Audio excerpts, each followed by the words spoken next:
ವೀಕ್ಷಕರೇ, ಇವತ್ತು ನಾನು ಮಲ್ಲೇಶ್ವರದ ಕಾಡು ಮಲ್ಲೇಶ್ವರ ದೇವಸ್ಥಾನದಲ್ಲಿ ಇದ್ದೀನಿ. ಕಾರಣ ಇಷ್ಟೇ, ಇವತ್ತು ಐತಿಹಾಸಿಕ 9ನೇ ವರ್ಷದ ಕಡಲೆಕಾಯಿ ಪರೀಕ್ಷೆ ನಡೀತಾ ಇದೆ.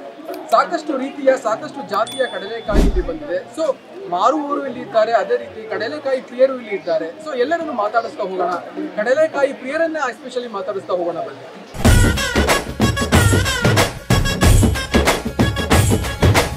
ಮೇಡಮ್ ನಮಸ್ತೆ, ನಿಮ್ಮ ಹೆಸರು? ತೇಜು. ಓಕೆ, ಇವತ್ತು ಮಲ್ಲೇಶ್ವರಮಲ್ಲಿ ಕಡಲೆಕಾಯಿ ಪರೀಕ್ಷೆ ನಡೀತಾ ಇದೆ, ಬಂದಿದ್ದಾರೆ, ಹೇಗೆ ಅನಿಸ್ತಾ ಇದೆ? ತುಂಬಾ ಚೆನ್ನಾಗಿದೆ ಸರ್, ನಾವು ಫಸ್ಟ್ ಟೈಮ್ ಅಟೆಂಡ್ ಮಾಡಿರೋದು. ಕಡಲೆಕಾಯಿ ತಗೊಂಡ್ರ ಇನ್ನೂ ಇಲ್ವಾ? ತಗೊಂಡ್ವಿ, ತಿಂದ್ವಿ. ತಗೊಂಡೋಗೋದಕ್ಕೆ ಕ್ಯಾರಿ ಮಾಡೋದು ಕಷ್ಟ ಅಲ್ವಾ, ಲಾಸ್ಟ್ ಅಲ್ಲಿ ತಗೊಂಡು ಮನೆಗೆ ಹೋಗೋಣ ಅಂತ.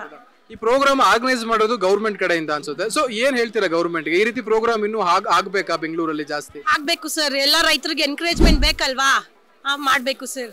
ಸೊ ಇದೊಂದು ಹಳ್ಳಿ ಸೊಗಡಿನ ಕಾರ್ಯಕ್ರಮ.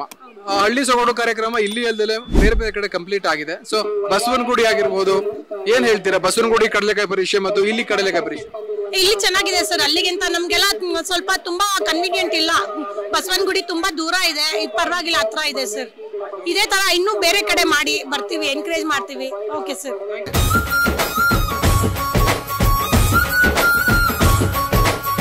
ನಮಸ್ತೆ ಮೇಡಮ್, ನಿಮ್ಮ ಹೆಸರು? ಶ್ವೇತಾ. ಶ್ವೇತಾ ಅವರ, ಇವತ್ತು ಮಲ್ಲೇಶ್ವರಮಿಗೆ ಬಂದಿದ್ದೀರಾ, ಕಡಲೆಕಾಯಿ ಪರೀಕ್ಷೆ ನಡೀತಾ ಇದೆ.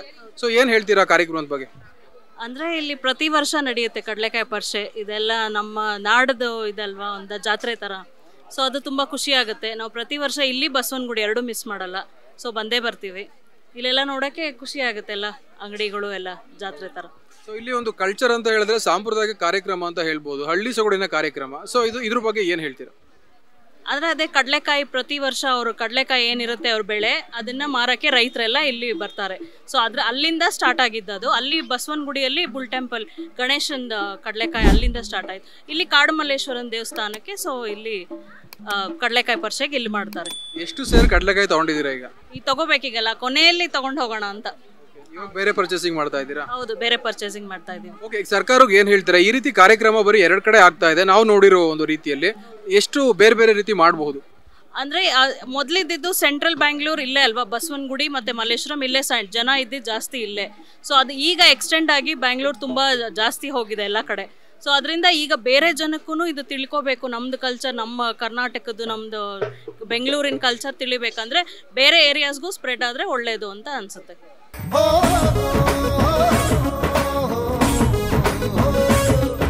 ಮಮತಾ ಅವರೇ, ಇಲ್ಲಿ ಇಷ್ಟೊಂದು ಕಡಲೆಕಾಯಿ ನೋಡಿದ್ರಲ್ಲ, ಸೇರ್ ಎಷ್ಟು ಅಂತ ಗೊತ್ತಾ ನಿಮ್ಗೆ?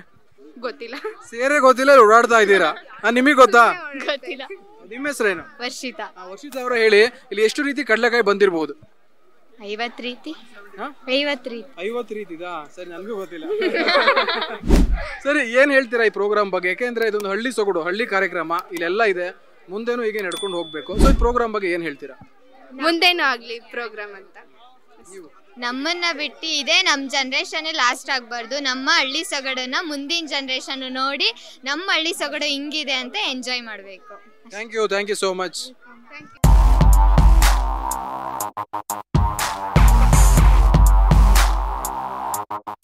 ನಾನೊಂದು 35 ವರ್ಷದಿಂದ ಮಾಡ್ತಾ ಇದ್ದೀನಿ ಸರ್. ತಂದೆ ಕಸುಬು ಇದು.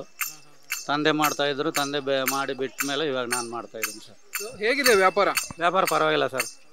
ಕಡಲೆಕಾಯಿ ಪರೀಕ್ಷೆ ಬಗ್ಗೆ ಏನು ಹೇಳ್ತೀರಾ? ಪರವಾಗಿಲ್ಲ ಸರ್, ಕಡಲೆಕಾಯಿ ಪರೀಕ್ಷೆಯಲ್ಲಿ ಬಂದು ವ್ಯಾಪಾರ ಎಲ್ಲ ಒಂದು ಇವತ್ತು ಪರವಾಗಿಲ್ಲ ಸರ್. ಇವತ್ತು ನೆನ್ನೆನಷ್ಟೇನಿಲ್ಲ, ಇವತ್ತು ಪರವಾಗಿಲ್ಲ ಸರ್, ವ್ಯಾಪಾರ ಆಯ್ತಾ ಇರುತ್ತೆ. ಇನ್ನು ನಾಳೆ ನಾಡಿದ್ದು 2 ದಿವಸ ಇದೆ, ಚೆನ್ನಾಗುತ್ತೆ ಅಂತೀರಾ ವ್ಯಾಪಾರ? ಆಗುತ್ತೆ ಸರ್, ಚೆನ್ನಾಗುತ್ತೆ. ಜನಗಳಿಗೆ ಏನು ಹೇಳ್ತೀರಾ? ಇಲ್ಲಿ ಬರ್ತಾರಲ್ಲ, ಕಡಲೆಕಾಯಿ ತಗೊಬೇಕು, ಈ ರೀತಿ ನಿಮ್ಮ ಹತ್ರ ಬಾಂಬೆ ಮಿಠಾಯಿ ತಗೊಬೇಕು, ಏನು ಹೇಳ್ತೀರಾ? ಅವ್ರು ಪರವಾಗಿಲ್ಲ ಸರ್, ಅವ್ರು ಬಂದ ಮೇಲೆ ನಮಗೆ ಸ್ವಲ್ಪ ತಗೊಳ್ಳೋದ್ರಿಂದ ನಮಗೂ ಸ್ವಲ್ಪ ಹೆಂಗೆ ನಾವು ಜೀವನ ಮಾಡ್ತಾ ಇದ್ದೀವಿ ಸರ್. ಅವರೆಲ್ಲ ತಗೊಳ್ಳಿಲ್ಲ ಅಂದರೆ ನಾವೇನು ಮಾಡೋಕ್ಕಾಗುತ್ತೆ ಸರ್. ಅವ್ರು ಬಂದು ತಗೊಂಡಿದ್ರೆ ಇದರಲ್ಲಿ ಜೀವನ ಮಾಡ್ತಾ ಇದ್ದೀವಿ ಸರ್.